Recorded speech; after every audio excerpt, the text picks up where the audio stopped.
नमस्ते बच्चों, मैं आशा चौहान। स्वागत है आपका हिंदी क्लास में। बच्चों, आज अपन पढ़ेंगे महादेवी द्वारा लिखित मेरे बचपन के दिन। महादेवी वर्मा एक प्रसिद्ध कवयित्री और गद्य लेखिका भी है।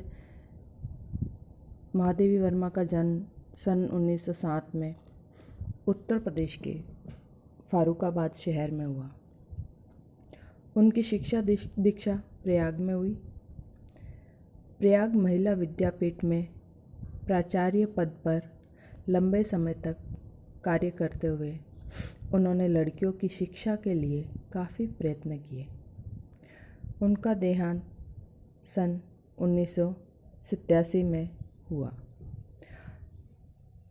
उन्होंने निहार, रश्मि, नीरजा, यामा, दीपशिखा आदि काव्य संग्रह लिखे।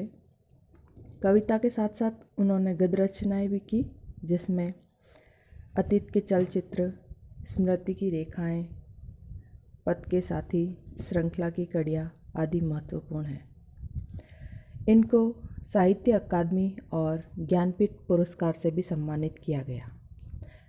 भारत सरकार ने उन्हें पद्म भूषण से भी अलंकृत किया था। तो आइए देखते हैं कि इनके मेरे बचपन के दिन लिखने का उद्देश्य क्या है। मेरे बचपन के दिन में महादेवी वर्मा ने अपने बचपन के उन दिनों को स्मृति के सहारे लिखा है जब वे विद्यालय में पढ़ रही थी। इस अंश में लड़कियों के प्रति सामाजिक रवैये, विद्यालय की सहपाठियों, छात्रावास के जीवन और स्वतंत्रता आंदोलन के प्रसंगों का बहुत ही सजीव वर्णन है। तो बच्चों, इसमें उनके बचपन के विद्यालय के दिन और किस प्रकार से वो छात्रावास का जीवन जीते थे, उनके सहपाठियों के साथ में कैसे संबंध थे और ये लोग कैसे स्वतंत्रता आंदोलन में अपना सहयोग देते थे, ये सब अपन इस पाठ में पढ़ेंगे। तो आइए देखते हैं मेरे बचपन के दिन। बचपन की स्मृतियों में एक विचित्र सा आकर्षण होता है। कभी कभी लगता है जैसे सपने में सब देखा होगा, परिस्थितियाँ बहुत बदल जाती हैं। मैं अपने परिवार में कई पीढ़ियों के बाद उत्पन्न हुई। मेरे परिवार में प्राय 200 वर्षों तक कोई लड़की थी ही नहीं। सुना है उसके पहले लड़कियों को पैदा परम धाम भेज देते थे। फिर मेरे बाबा ने बहुत दुर्गा पूजा की। हमारी कुल देवी दुर्गा थी। मैं उत्पन्न हुई तो मेरी बड़ी खातिर हुई और मुझे वह सब नहीं सहना पड़ा जो अन्य लड़कियों को सहना पड़ता है। परिवार में बाबा फारसी और उर्दू जानते थे। पिता ने अंग्रेजी पढ़ी थी। हिंदी का कोई वातावरण नहीं था। तो यहाँ पर लेखिका बता रही है कि मैं जो आपको बताने जा रही हूँ मेरे बचपन की यादें, वो ऐसा लगता है कि मैंने सपने में देखी है और आज के समय में वो परिस्थितियाँ कैसे बदल गई हैं। फिर बताती है कि जब मेरी परिवार में मेरा जन्म हुआ तो मेरी बहुत ही खातिरदारी हुई, लेकिन समाज में ऐसा नहीं होता था। समाज में उस समय लड़कियों को पैदा होते ही मार दिया जाता था। लेकिन मेरे जो दादाजी हैं उन्होंने हमारी कुल देवी दुर्गा की पूजा की तो 200 वर्षों के बाद में मेरा जन्म हुआ। इस प्रकार मेरी परिवार में बहुत ही ज़्यादा खातिरदारी हुई, सम्मान हुआ और ना ही घर में कोई हिंदी का वातावरण यानी हिंदी पढ़ने वाला पढ़ाने वाला कोई था। मेरी माता जबलपुर से आई थी, तब वे अपने साथ हिंदी लाई। वे पूजा पाठ भी करती थी। पहले उन्होंने मुझे पंचतंत्र पढ़ना सिखाया। पापा कहते थे इसको हम विदुषी बनाएंगे। मेरे संबंध में उनका विचार बहुत ऊंचा रहा, इसलिए पंचतंत्र भी पढ़ा मैंने, संस्कृत भी पढ़ी। वे अवश्य चाहते थे कि मैं उर्दू फारसी सीख लूं, लेकिन वह मेरे बस में नहीं थी। मैंने जब एक दिन मौलवी साहब को देखा तो बस दूसरे दिन मैं चारपाई के नीचे जा छिपी।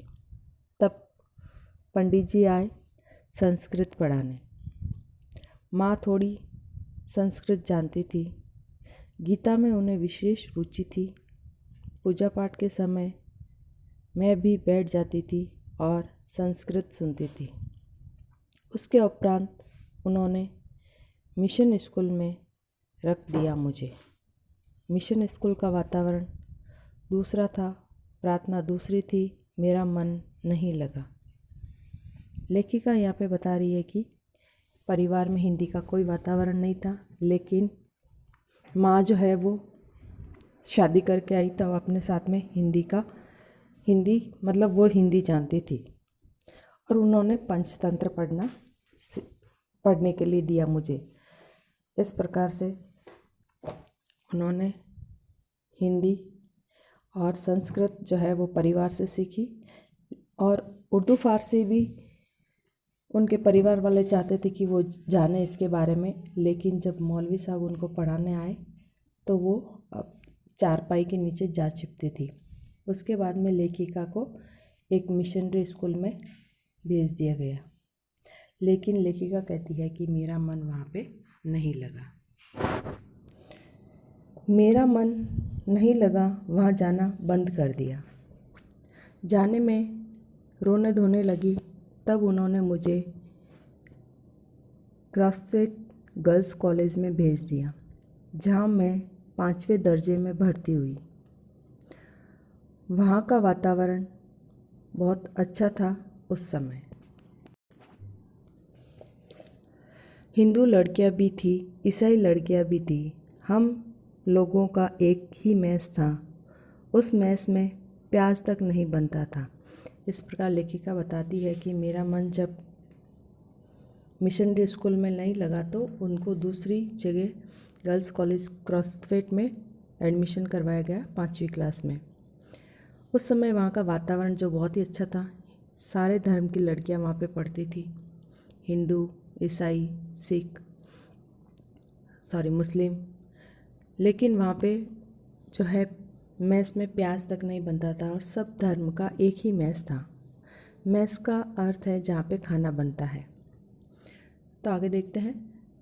वहाँ छात्रावास के हर एक कमरे में हम 4 छात्राएं रहती थी। उसमें पहली ही साथिन सुभद्रा कुमारी मिली। 7वें दर्जे में वे मुझसे 2 साल सीनियर थी। वे कविता लिखती थी और मैं भी बचपन से तुक मिलाती आई थी। बचपन में माँ लिखती थी, पद भी गाती थी। मीरा के पद विशेष रूप से गाती थी।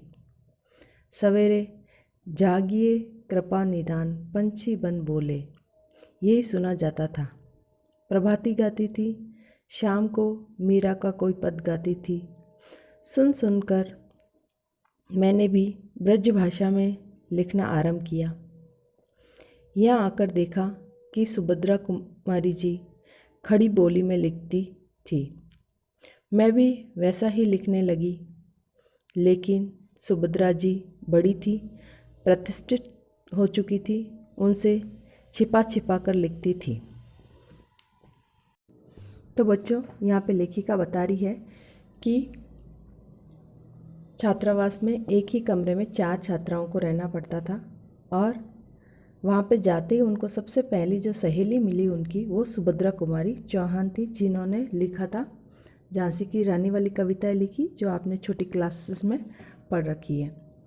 और उनकी माँ भी लिखती थी, लेकिन वो ब्रज भाषा में लिखती थी। सुबह शाम मीरा के पद गाती थी, प्रभाती गाती थी।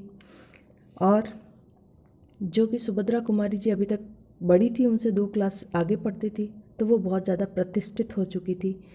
और महादेवी वर्मा भी तुक मिलाती थी, तो वो महादेवी वर्मा भी लिखती थी, लेकिन सुभद्रा कुमारी जी से छुप छुप के लिखती थी। ठीक है बच्चों, आज के लिए इतना ही, पढ़ते हैं आगे। ओके।